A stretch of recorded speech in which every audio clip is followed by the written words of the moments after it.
자, 지금부터 우리 민족의 신화 속에서 가장 용맹하고 신비로운 사신 중 하나인 백호에 얽힌 이야기를 들려드릴게요.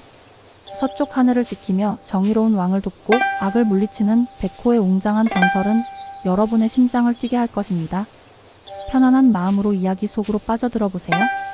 아주 먼 옛날 세상이 만들어질 때 하늘은 동, 서, 남, 북 4개의 방위로 나뉘었습니다. 각 방위는 강력한 신령스러운 짐승, 즉 사신들이 지키도록 정해졌지요. 그 중에서도 서쪽 하늘과 서쪽의 땅, 그리고 가을의 기운을 다스리는 존재가 있었으니 그분이 바로 백호입니다. 백호는 순백의 털과 금빛 눈을 가진 거대한 호랑이의 모습으로 그 위엄은 감히 범접할 수 없었습니다. 백호는 용맹과 무의 상징이었으며 동시에 정의와 의리를 숭상하는 신령이었습니다. 그의 포효 소리는 천지를 뒤흔들었고 그의 발길이 닿는 곳에는 모든 사악한 기운이 소멸되었지요. 백호가 다스리는 서쪽 땅은 가장 맑고 강인한 정기를 품고 있었습니다. 백호는 오랜 세월 동안 서쪽을 지켜왔지만 인간 세상에는 늘 혼란과 전쟁이 끊이지 않았습니다. 특히 서쪽 지역에는 흉악한 요괴들이 나타나 백성들을 괴롭혔고 사악한 왕들이 들어서 나라를 어지럽혔습니다. 백호는 인간들의 고통을 보고 분노했지만 하늘의 규칙상 인간의 일에 함부로 개입할 수 없었습니다. 그러던 중 서쪽 땅에서 한 왕자가 태어났습니다. 이 왕자는 태어날 때부터 남다른 용맹과 지혜를 지니고 있었으며 백성을 사랑하는 마음이 깊었습니다. 백호는 이 왕자가 언젠가 서쪽 땅이 평화를 가져올 진정한 군주가 될 것임을 꿰뚫어 보았지요. 백호는 몰래 왕자를 지켜보며 그가 성장하기를 기다렸습니다.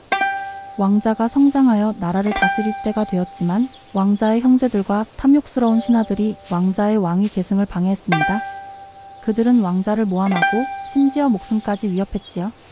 왕자는 억울함을 풀고 백성들을 구하기 위해 홀로 험난한 싸움을 시작해야 했습니다.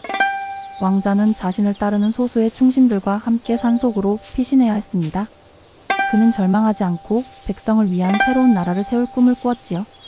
그때 백호는 때가 되었음을 직감하고 왕자 앞에 호련히 나타났습니다. 깊은 밤 왕자가 잠든 숲속의 거대한 백호가 모습을 드러냈습니다. 백호는 왕자를 내려다보며 웅장한 목소리로 말했습니다. 왕자여, 나는 서쪽의 수호신 백호다. 너의 용맹과 백성을 향한 진심을 알고 있다. 내가 너를 도와 정의로운 왕이 되게 하리라. 왕자는 백호의 등장에 놀랐지만 백호의 맑고 고든 눈빛에서 신뢰를 느꼈습니다. 왕자는 백호에게 절하며 도움을 청했습니다. 백호님, 제가 왕위에 올라 백성들을 평안하게 다스릴 수 있도록 도와주십시오. 저는 오직 정의와 백성을 위한 나라를 세울 것입니다. 백호는 왕자의 곁을 지키며 그의 군대가 나아갈 길을 인도했습니다. 백호가 포효할 때마다 적군은 두려움에 떨며 도망쳤고 백호의 털에서 뿜어져 나오는 신성한 기운은 왕자의 군사들에게 용맹을 불어넣었습니다. 백호는 단순한 무력이 아니라 정의의 상징으로서 왕자의 군대를 이끌었습니다. 백호가 왕자의 편에 서자 백성들은 왕자를 하늘이 내린 지도자라 믿고 왕자의 군대에 합류했습니다. 왕자의 군대는 파죽지세로 승리했고 결국 왕자는 왕위에 올라 나라의 혼란을 잠재웠습니다. 왕자는 약속대로 정의롭고 평화로운 나라를 세웠고 백성들은 왕을 칭송하며 백호에게 감사했습니다. 왕이 된 후에도 백호는 왕의 곁을 떠나지 않고 나라를 지켰습니다. 백호가 존재하는 한 그 누구도 왕과 백성들에게 감히 불의를 행할 수 없었지요. 백호는 왕이 혹시라도 탐욕에 빠지거나 정의를 잊을 때마다 무서운 눈빛으로 왕을 응시하며 경고를 주었습니다. 그러나 세월이 흐르고 왕은 늙어 세상을 떠났습니다. 왕의 아들이 새로운 왕이 되었지요. 이 새로운 왕은 아버지와 같은 용맹과 정의로운 마음을 가졌었지만 그의 주변에는 간사한 신하들이 모여들었습니다. 이 신하들은 왕의 눈을 가리고 자신들의 탐욕을 채우려 했지요. 백호는 간신들의 악행을 보고 분노했지만 새로운 왕은 백호의 경고를 무시했습니다. 간신들은 백호가 자신들의 악행을 방해한다고 여겨 백호를 없앨 음모를 꾸몄습니다. 그들은 백호가 잠든 틈을 타 독이 묻은 쇠사슬로 백호를 묶고 백호의 몸에 불을 질렀습니다. 백호는 독과 불에 고통스러워하며 포효했습니다.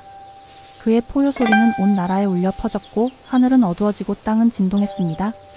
백호는 자신의 몸을 묶은 쇠사슬을 끊고 간신들을 향해 달려들었지만 독과 상처 때문에 힘을 쓸 수 없었습니다. 백호는 간신들의 악행과 왕의 어리석음을 저주하며 쓰러지고 말았습니다. 백호가 쓰러지자 나라는 다시 혼란에 빠졌습니다. 간신들은 더욱 기세등등해졌고 백성들은 고통받았습니다. 그때 왕은 비로소 자신의 잘못을 깨달았습니다. 왕은 백호의 시신을 안고 통곡하며 자신의 어리석음을 후회했지요. 왕은 백호의 시신을 정성껏 묻어주고 백호의 정신을 기리기 위해 백호의 모습을 한 백호상을 궁궐의 서쪽에 세웠습니다. 백호 전설은 오늘날까지도 우리에게 깊은 교훈을 남겨줍니다. 첫째, 진정한 힘은 용맹함과 정의로움에서 나온다는 것입니다. 백호는 단순히 강한 짐승이 아니라 정의를 수호하고 의리를 지키는 정신적인 존재였습니다. 둘째, 탐욕과 불의는 결국 나라를 파멸로 이끈다는 것입니다. 간신들의 탐욕과 왕의 어리석음은 백호를 잃게 했고 나라는 혼란에 빠졌습니다. 이 이야기는 권력을 가진 자가 가져야 할 책임감을 강조합니다. 마지막으로 백호는 우리 민족의 불굴의 의지와 용맹을 상징합니다. 백호는 비록 쓰러졌지만 그의 영혼은 백호상에 깃들어 영원히 서쪽을 지키며 악을 물리치고 있습니다. 오늘날에도 우리는 서쪽 하늘을 바라보며 백호의 웅장한 전설을 떠올립니다. 백호는 우리에게 항상 용맹함과 정의로운 마음을 잃지 말고 살아가라고 가르쳐주고 있습니다. 백호는 이 땅의 영원한 수호신이자 정의의 화신으로 남아있을 것입니다. 다음에도 더 흥미로운 이야기로 여러분을 찾아뵙겠습니다.